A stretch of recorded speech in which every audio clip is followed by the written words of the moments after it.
Traveling these days is not the same as it used to be, wherein you buy the ticket, you show up, you board, and then you fly. There are a few requirements due to COVID that you have to take note of. So for today's session, I'm going to discuss requirements for Singapore and Philippines because that's where I'm traveling to from tomorrow. So let's start with Singapore. So Australia has an arrangement with Singapore to be able to enter Singapore without quarantining. And it's what we call vaccinated traveling or VTL. So I'm flying and using that arrangement to be able to enter Singapore. So I'll only discuss travel requirements for short-term visitors or transiting passengers like me to be able to enter Singapore without an issue. Please note that these travel requirements are valid as of November 2021. So you have to check the ICA website for the latest travel restrictions or requirements. So the first thing that you need to do is book a flight with an airline that does vaccinated traveling or VTL. And then make sure you're fully vaccinated at least 14 days before your departure date. You have to get the international COVID certificate, either a digital version of that or print it out just in case there's any issues in the airport and you cannot access your mobile device. The second bit is you have to make sure you have insurance, travel insurance, that's at least 30,000 Singapore dollars to be able to cover you for any COVID-related hospitalization or medical emergencies. So that's the second. You also have to submit within 3 days of your departure a health declaration form to Singapore. So just access the website to be able to access that form. And lastly, there's a pre-departure COVID test, PCR test that you have to do and get a negative COVID test result. That has to be done within 48 hours of your departure. Don't do it before that because it might be invalid and might be just a waste of money.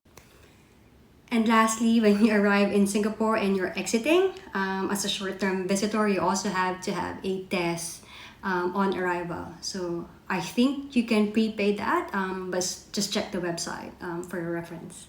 So that's Singapore. Good luck. Hopefully this helped you on how you can actually have a quarantine-free travel to Singapore. So now I'm moving to Philippines, Manila. So even before you book a flight, please check if you're eligible for entry. Not everyone's allowed yet in the Philippines. So I'm eligible to enter the Philippines because I was a Filipino citizen and I have my expired passport. So dual citizens or former Filipino nationals who has an expired passport or a birth certificate from the Philippines are allowed entry. So if you've already booked your flight, please check the Philippine Embassy for the requirements. So I printed this out so that I can refer to that and make sure I take all of the ones that I need to do. So there's a list for non-OFWs and for OFWs. So I refer to the non-OFWs and foreign nationals. So the first thing is you have to register within 3 days of your departure to get a OneHealthPass code. So you also need to pre-book a registered quarantine facility where you'll be serving your quarantine period. So for fully vaccinated individuals like me, it's just 10 days. So at least 6 days in the registered quarantine facility. And then the remainder of that is within your house. And then you have to inform your LGA or your local government to make sure that they are aware that you're serving out your quarantine. So while in flight, you have to fill up the arrival card and the customs declaration form. That's still required. That's not going away. When you arrive in the Philippines, you have to proceed to DOT, Department of Tourism Help Desk. You have to present your OneHealthPass QR code. Proceed to Bureau of Immigration for clearance and then get your baggage and then have it cleared by customs.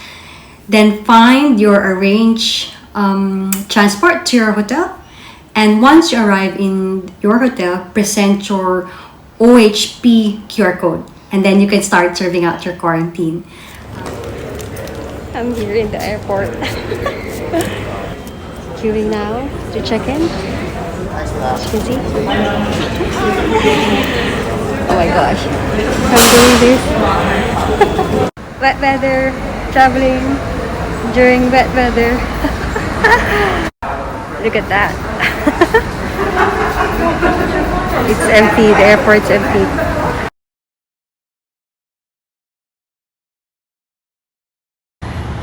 Not many areas to eat today. Eating an expensive croissant and drinking a latte that doesn't really have any taste.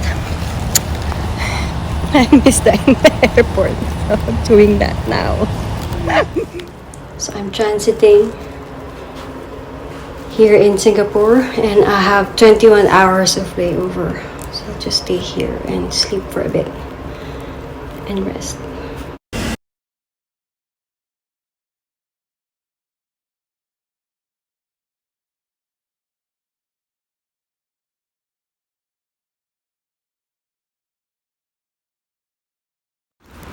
Just arrived in Manila. We're just walking and presenting my POQ. Quarantine day 1. I'm home. This is my home for a few days as I quarantine. Everything's so strange during COVID, but yeah, it's weird. I don't even have a card to get into the hotel because we'll be locked in here. Scared. So she got me so much food here. 2 types of bread. Piatos, big ones. Skyflakes.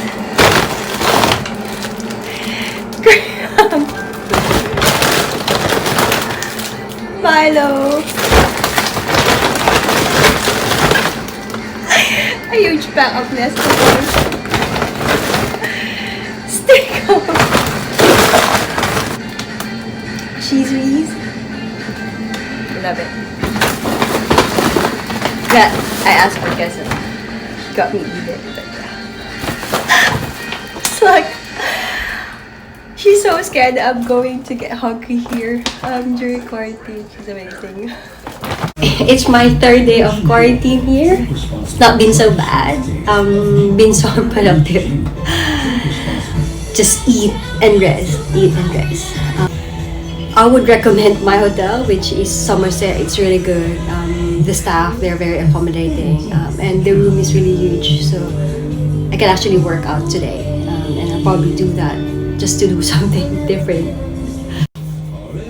So when I arrived on the 22nd, the quarantine requirements changed. So I'll have my PCR swab test today, which is my 3rd day, and then I'll get the results hopefully tomorrow. And if it's negative, I'll be able to check out tomorrow. If not, then I think I'll still serve out that 5-day requirement. I don't know, but I'm really hoping for a negative result. So